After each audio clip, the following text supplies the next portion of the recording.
Ouça o Agro, Gestão e Mercado, com Tiago Rodrigues, um podcast do Sistema CNA Senar. Bem-vindo a mais um episódio do podcast Ouça o Agro, o seu podcast de gestão e mercado agropecuário. O tema de hoje é provocativo no sentido de despertar no produtor aí uma discussão que ele já tem hoje no dia a dia, né? Para ele, o que é mais importante? Custo de produção ou preço de venda? Eu sou o Tiago Rodrigues, assessor técnico do projeto Campo Futuro, aqui da CNA, e trabalho com diversas atividades agropecuárias, monitorando o custo de produção em diversas regiões do país. Comigo hoje, Paulo Paiva, consultor da Labor Rural, e Lucas Fonseca, também consultor da Labor Rural. Sejam bem-vindos. Satisfação estar aqui na CNA. Muito obrigado. Espero contribuir aqui com um pouco da nossa experiência, um bate-papo aqui sobre gestão, né, que é a nossa expertise, né? Perfeito, Paulo. Muito obrigado. Bacana. Obrigado pelo convite, né? É uma honra poder conversar aqui um pouco com vocês. Espero também contribuir um pouquinho com a nossa experiência aí. Beleza, Lucas. A ideia nossa é fazer um bate-papo realmente sobre essa temática, né? Uma abordagem para o lado gerencial das diversas atividades que a gente tem hoje no campo, né? Trazendo essa luz para o produtor que está planejando a atividade, né? Então, nesse primeiro ponto, o que a gente tem monitorado e que tem vivenciado dentro do projeto Campo Futuro, ou até na vivência nossa do dia a dia aí, é esse dilema realmente quando a gente está fazendo a discussão com o produtor lá na ponta, né? O que ele é mais interessante? Tem muito produtor que acha que o preço de venda tem muito mais influência na margem dele no final do que o custo de produção e vice-versa. Tem outros produtores que têm essa outra visão, né? Eu queria, para começar essa conversa nossa, Lucas e Paulo, trazer essa discussão à tona, né? Qual que é o papel de cada um desses itens no gerenciamento hoje nas diversas atividades que a gente tem? E aí fiquem à vontade para comentar. Um ponto muito importante, né? Principalmente no momento que a gente está, oscilação de preços, né? Tanto de insumos, né? Quanto do próprio preço de venda, a gente vem essa discussão do que é mais importante, se é o preço de venda, se é o custo de produção. O Lucas pode contribuir com a gente aqui, mas a gente tem que ter o olhar para os dois, né? Ter o olhar tanto para o preço quanto para o custo de produção. Mas a gente sabe, né, o poder de decisão do produtor, né, ele efetivamente, a gente vai, né, discutir isso mais, a gente consegue ter uma efetividade, né, de tomada de decisão um pouco menor, né, no preço, né? Ele está mais na mão do mercado, mais na oferta e na demanda, né? O que a gente fala no dia a dia, né? Toda vez que a gente vai discutir, a gente faz análise, porteira para fora, porteira para dentro. O que o produtor consegue atuar fora da porteira, pensando em preço de mercado? Agregação de valor no produto, qualidade, né? É um ponto que a gente consegue atuar bem. Porteira para dentro, o que a gente consegue atuar, né, em relação ao produtor? Compra de insumo, os fatores de produção, que eu acho que é um assunto que a gente deve enfatizar mais na nossa conversa aqui. Com certeza. E até em análises estatísticas que a gente realiza em cima desses dois fatores, né, em qual indicador ali tem maior impacto sobre realmente o que importa no final, que é dinheiro no bolso, sobre a margem, o custo de produção ele tem um impacto maior, até quando a gente roda algumas análises estatísticas, né, em termos de regressão, né, em termos de correlação. Sempre o preço tem um efeito menor sobre a margem do que quando a gente... No entanto, né, o preço de venda, em geral, é uma informação muito mais fácil que o produtor tem na mão, né? A agroindústria que está comprando ali o produto, em geral, vai lá e passa isso para o produtor. É uma informação muito mais fácil. Mais dinâmico. Você já tem isso monitorado corriqueiramente e demanda um menor esforço também, né? O produtor tem isso fácil. E o custo de produção, a gente já tem uma metodologia que a gente tem que aplicar, né? Uma coleta de dados ali diária que tem que ter sim uma disciplina para o produtor trabalhar, né? E aí a gente tem um desafio grande nesse sentido, né? E nem todos, né? Apesar da gente ter um trabalho muito forte, né, em gestão, levar a gestão para o produtor, ainda é tímido, né? A discussão dos números da propriedade, né? A gente fala que custo de produção é uma impressão digital do produtor, né? Cada propriedade tem o seu custo, tem que mensurar seus valores. E até para a gente poder saber se realmente, será que esse preço de venda que está, ele é suficiente para cobrir os meus custos de produção? Será que o preço de leite do mercado, como está, apesar do preço estar se elevando, será que está sendo satisfatório para cobrir meus custos de produção? Aí a gente entra no assunto, né, da eficiência da atividade. Como olhar, né, o número da atividade? Como que eu vou fazer isso? Através da gestão, através do custo de produção, para saber se eu estou sendo eficiente ou não. Aí eu vou olhar a margem, quanto que isso vai impactar lá no meu preço. Né, igual o Lucas falou, desse impacto, que ele é pequeno, né, perto do impacto do custo sobre o meu resultado. Eu vou aproveitar esse gancho que você colocou aí, Paulo, para realmente introduzir essa parte referente à vivência lá no dia a dia, né, que o produtor está vivenciando hoje com relação a essa dinâmica, né, em acompanhar o mercado, em sentir o que o mercado está demandante ou se está um pouco retraído, com o que ele vivencia no dia a dia dele dentro da propriedade, né? Que é aquilo que está no controle dele, onde ele mete realmente o nível de investimento que ele vai fazer, para o retorno que ele está imaginando. Então a gente entra nesse mérito aí para discutir dois conceitos que a gente pode trazer aqui para a conversa, para deixar mais claro para o produtor que está acompanhando a gente nesse podcast, a diferença entre o ótimo econômico e o ótimo produtivo,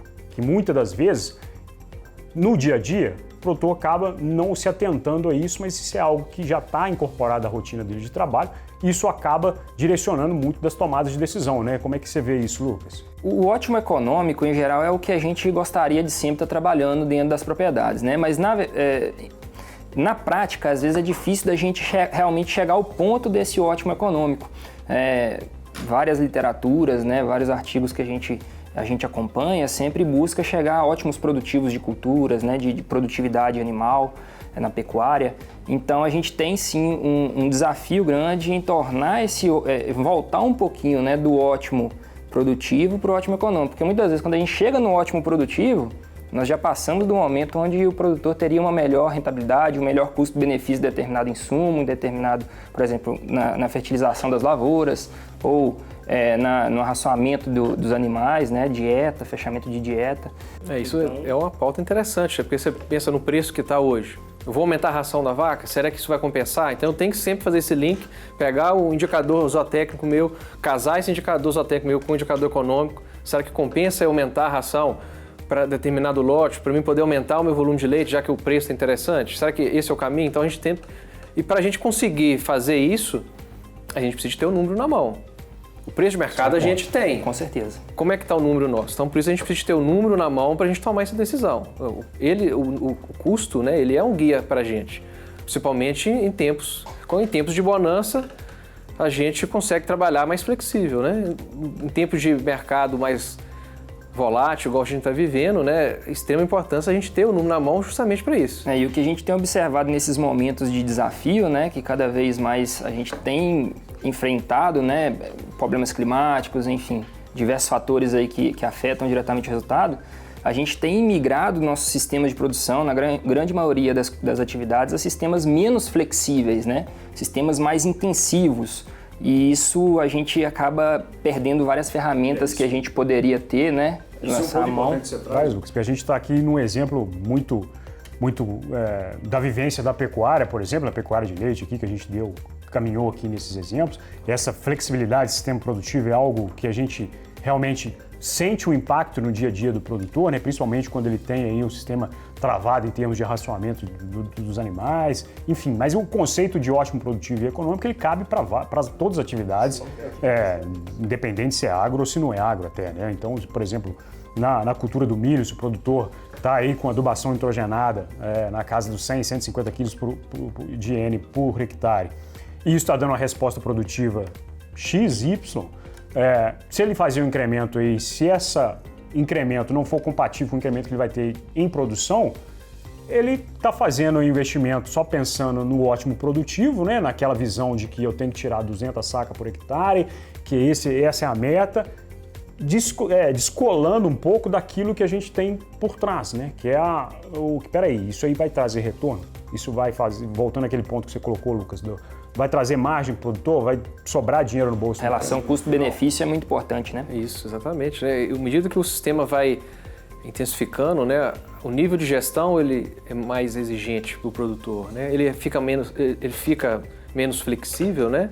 Então a gente precisa de ter um olhar mais preciso para a gestão, porque a margem de erro nossa, qualquer margem de erro que a gente tiver, o prejuízo é grande, né? Então a gente trabalha, né, com a lucratividade nossa, pegando em sistemas muito intensificados, né, a gente trabalha com lucratividade menor. Então a gente tem que trabalhar com a escala, mas é uma escala maior para a gente viabilizar quando a gente trabalha com um nível de intensificação maior. E aumenta o risco do produtor, efetivamente, nessas tomadas de decisão, principalmente no momento que a gente está vivendo, né? É um caso que a gente está vendo, a suinocultura está enfrentando aí desde o ano passado, que é um sistema tecnificado, muito intensivo, e a gente está passando por uma crise, né, a gente não, pelo menos nos últimos 20 anos, a gente não sem precedentes. E eu vou aproveitar para puxar o gancho aí justamente para o que o produtor tem que monitorar aí para ele realmente fugir dessa ilusão de atingir o ótimo produtivo, né? De ter isso como meta. E aí é o passo que a gente abriu essa discussão, né? De qual que é o custo que ele tem de produção hoje, né? E quando a gente fala no cenário de custo, nós estamos definindo aqui o custo como algo que vai nortear ele as tomadas de decisão, que é aquilo que a gente estava comentando aqui. Esse momento é o fundamental, né? Pegar o número dele, olhar para o número dele, ver o que dentro da composição do custo de produção dele, o que está afetando mais para ele tomar a decisão, para ele diminuir, né, o impacto, né, pelo menos garantir um mínimo ali para ele sobreviver, né, no curto prazo, no caso que a gente está vivendo no momento, ou no médio e longo prazo, né? Eu acho que o Lucas quer complementar aqui, mas antes de você falar, Lucas, todo o planejamento da atividade aí vai passar por essa necessidade que ele tem de caixa, né, que é um primeiro suporte ali para ele, né, como é que está o fluxo de caixa dele para se movimentar. Depois, ela vai envolver aí o capital imobilizado, vamos dizer assim, que esse produtor tem para fazer aquela atividade como um todo. E, por fim, essa visão realmente de resultado, de retorno econômico que ele está esperando, né? Então, conciliar essas três coisas está muito amarrado a essa discussão de custo de produção, né? Com certeza, Thiago. Eu queria ponderar, né, que aquele diagrama do Pareto, né, ele também vale muito nesses momentos, né, onde a gente precisa de começar um controle de custo de produção, por exemplo, né? O diagrama de Pareto diz para nós que 20% das causas representam ali 80% dos seus resultados, né? Então, muitas das vezes, 20% dos itens que a gente tem ali computando o custo de produção são responsáveis por 80% do nosso resultado. Então, por exemplo, na pecuária leiteira, trazendo como um exemplo, né, a gente tem aí o gasto com concentrado, volumoso e mão de obra representando praticamente 70%, 80% do seu custo de produção. Se a gente tem um problema de custo alto, a gente pode atacar essas prioridades, né? Em um momento ali onde a gente talvez está iniciando o controle. Na cafeicultura, vamos atacar a colheita, vamos atacar, dependendo da região, né, mas região mais montanhosa, a colheita tem um impacto muito grande, vamos atacar a adubação via solo, né, com os preços de fertilizantes nos patamares atuais, também tem impactado muito, né, no custo por hectare. Então a gente pode lançar a mão de algumas ferramentas que também auxiliam, né, para a gente encontrar esses desafios dentro do custo de produção, para a gente identificar quais são os problemas e onde atacar, né? Onde a sangria realmente da fazenda, né? Ou da propriedade. Somando a isso, né? Assim, a gente trazer, né, os dados zootécnicos associados a esses dados econômicos. Então tem que ter um casamento nisso. A gente trabalha muito bem, né? O produtor trabalha muito bem. A gente tem muitos índices zootécnicos, já são muito bem trabalhados. A gente trazer esses índices associados ao econômico para a gente poder trabalhar associado para ver quais decisões a gente vai tomar. Né? Igual o Lucas está falando aí. Trabalhar na conversão alimentar, o que a gente pode trabalhar dentro disso daí, índices reprodutivos dentro da fazenda, ajustando o lote e tudo mais. Esse ponto é bom você ter tocado aí, Paulo, porque justamente a gente remete àquilo que a gente estava conversando antes, né? Não tem como eu descasar aqui uma eficiência técnica da eficiência econômica, né? Porque tá tudo ancorado, né? Trabalha em conjunto, né, esses dois fatores. Né? Eficiência, trabalhar com os índices zootécnicos junto com os índices econômicos. Esse é o casamento perfeito para a gente tomar as decisões dentro da propriedade. E ainda na temática do custo, o que a gente estava... Querendo ou não, a gente já está tomando um partido aqui, né, na pergunta que trouxe o título pro episódio, mas é muito nesse sentido. Porque quando você parte da iniciativa de gerenciar ou medir alguma coisa, você tem mais ferramenta a partir do momento que você está fazendo esse controle do seu dia a dia ali. Então, se, por exemplo, você tem um problema forte com o fluxo de caixa, não sabe de onde está saindo, não consegue diagnosticar esse problema, até não necessariamente no fluxo de caixa, né? Mas vamos colocar aí um problema com o custo realmente. Seu custo está muito... Você tem uma referência regional aí para a atividade que você está tocando, seja ela na pecuária ou na agricultura, e os seus pares ali estão com um diferencial de custo aí bem menor que o seu e atingindo a mesma eficiência produtiva, né? Então, nesse sentido, a colocação de que você controla o custo dentro da porteira para saber onde mexer também é um delineador aí significativo quando a gente pensa em retorno com a atividade. Com certeza. Você falou um ponto aí que é interessante, a gente trabalha muito bem isso. Para nortear, eu sei que cada propriedade tem o seu custo, é muito característico por região ou pela propriedade em si, mas você falou aí benchmarkings, né? Então, ou seja, trabalhar benchmarkings, ter números de referência, esse é um guia para saber se, como o Lucas falou, se aquele número está bom ou está ruim. Né? Isso ajuda a gente nessa tomada de decisão. Então, você ter benchmark, ter referências, né? Trazer essas referências o mais regionalizado possível para caracterizar como que é o perfil daquela região, né? Refinando um pouco mais até o sistema produtivo, né? Isso facilita muito no dia a dia na tomada de decisão. Então, o benchmark é um guia fundamental quando a gente está falando de custo de produção. Com certeza, porque como você tem essa referência, fica mais fácil do produtor lidar no dia a dia ali para ter pelo menos um parâmetro de como medir aquele procedimento técnico que ele está fazendo, aquele investimento que ele vai fazer, o que esperar daquele investimento, né? Tem muita das atividades aí que tem esse norteador, na verdade não tem esse norteador, né? O quanto eu estou tocando atividade aqui e eu acho que tenho que investir porque o meu vizinho está fazendo e está dando resultado. Enfim, se você não tiver com atividade redonda hoje e ter um parâmetro para esse investimento, por exemplo, usar como termômetro a taxa de retorno do capital, por exemplo, né? Você está com uma taxa de retorno aí de 10%, 15% ao ano, um baita do negócio, né? No momento que a gente está com a inflação desse jeito ainda. Mas esse é um norteador de quanto você pode investir ali de capital na sua atividade para que ela te dê aí a segurança de você continuar produzindo. Para saber se eu estou bem ou se eu estou mal também, né? O benchmark tem muito esse viés, né? Às vezes não resolve eu só saber quanto que me custa para produzir um saco de milho por hectare. Mas fechei a safra, deu R$52 a saca de milho produzida na minha fazenda. Mas isso é bom? É ruim? Eu estou bem? Estou mal? Dentro do cenário da região, né? Como é que está funcionando a região? O pessoal tem conseguido trabalhar, né? Isso é um guia para a gente, né? Trabalhar dessa forma. E pensando nessa taxa de retorno aí, a gente volta a discutir o lado mais gerencial aí, que é o que sustenta essa taxa de retorno, né? Se a gente imaginar aí, lá na pergunta a gente envolveu basicamente aí 2 itens referente ao gerenciamento da atividade, né? Que foi o custo de produção e o preço recebido pelo aquele produto lá, seja o leite, a carne, o ovo, o milho, a cana, enfim, a atividade que o produtor está inserido aí. Mas se a gente pensar nisso, visando o retorno, a gente tem mais um elemento aí que remete muito àquilo que a gente está discutindo, que é a eficiência produtiva, né? É o ganho de escala. Então, a gente está amparado aqui para atingir essa taxa de retorno ou lucro com atividade aí, nesse tripé, né? Preço, custo equilibrado e escala de produção. Então, nesse sentido, eu acho que nós podemos até entrar no mérito aqui, não defendendo um e outro, mas dar essa visão geral porque que realmente esses 3 itens vão impactar aí no dia a dia do produtor. Né? Antes de entrar, né, nesse mérito, eu acho que é importante a gente fazer a definição da escala, Thiago. Isso. Porque muitas das vezes a gente confunde um pouquinho o volume de produção, aumentar o meu volume produtivo ou de aumentar a minha escala, né? Aumentar minha escala de produção seria a gente produzir mais e melhor com a mesma quantidade de insumo e de capital empatado investido na determinada atividade, né? Então é aumentar a minha produção por hectare sem ter que fazer realmente um investimento muito pesado por hectare, né? Esse custo-benefício seja positivo. Ou aumentar minha produção de leite diária sem ter que aumentar o número de vacas em lactação, por exemplo, né? Isso é ganho em escala. Ganho em volume é simplesmente compro uma carreta de vaca, desembarco na minha fazenda, amanhã eu já aumentei meu volume, né? Mas isso não é aumento de escala, né? É importante a gente ter esse conceito bem definido porque não às vezes gera um confundimento, né?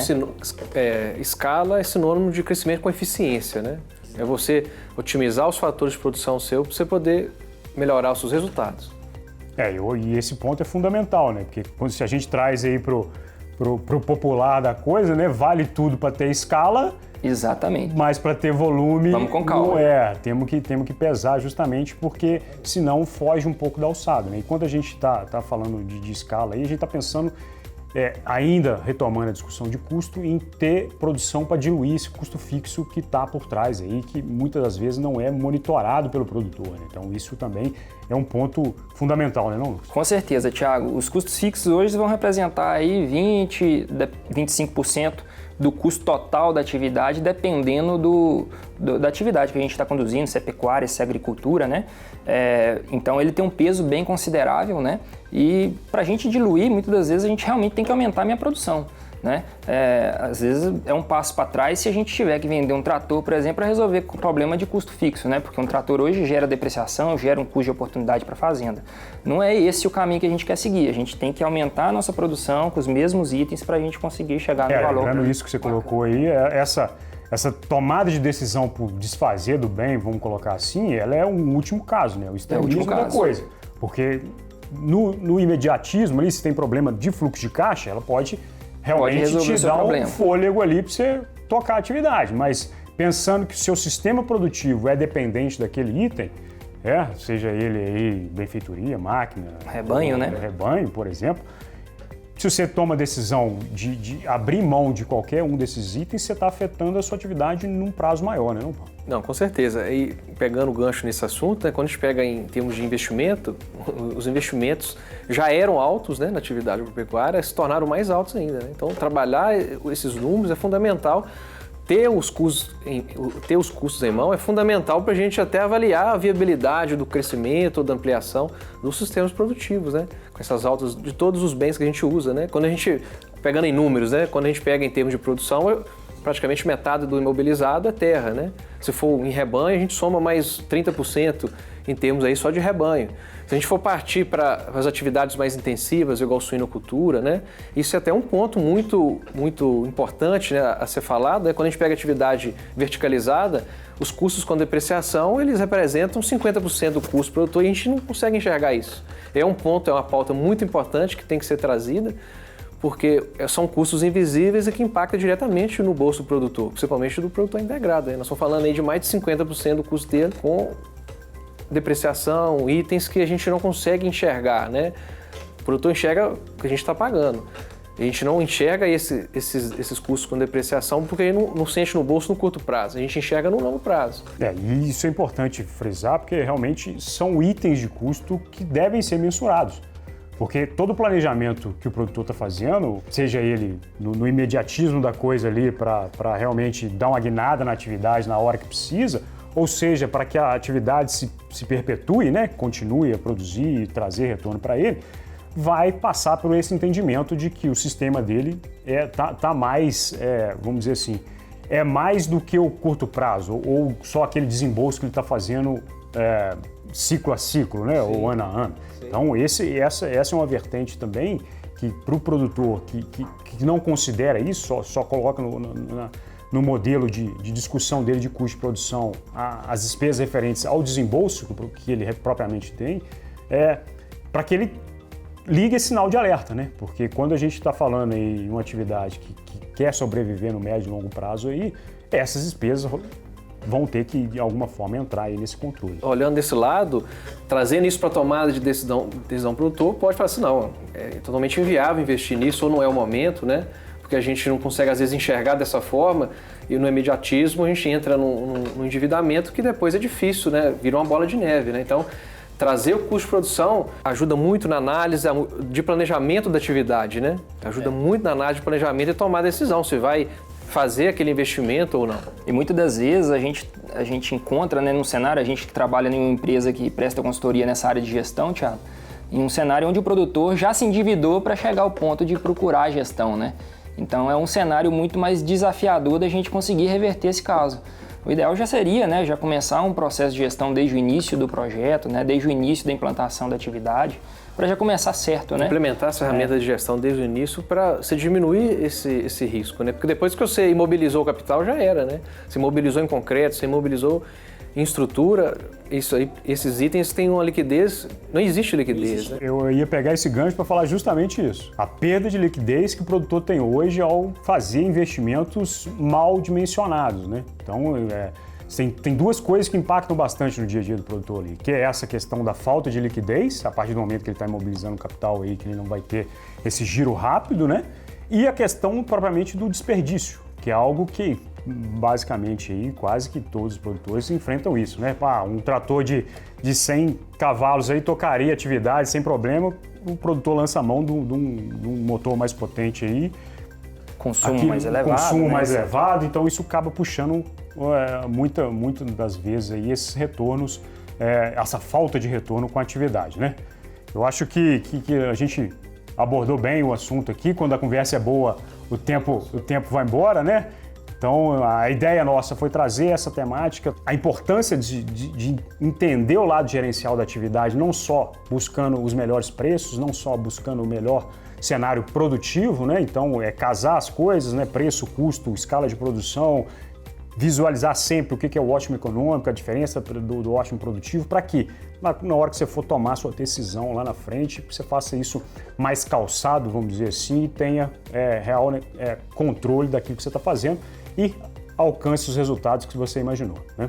Então eu queria agradecer mais uma vez o Paulo e o Lucas aqui pela participação. Muito obrigado aí por participar da gente conosco aqui desse podcast. Foi um bate-bola. Agradeço mais uma vez. Bom demais, muito obrigado pela oportunidade. Estamos disponíveis aí para mais podcast, mais bate-papo, trazer mais números.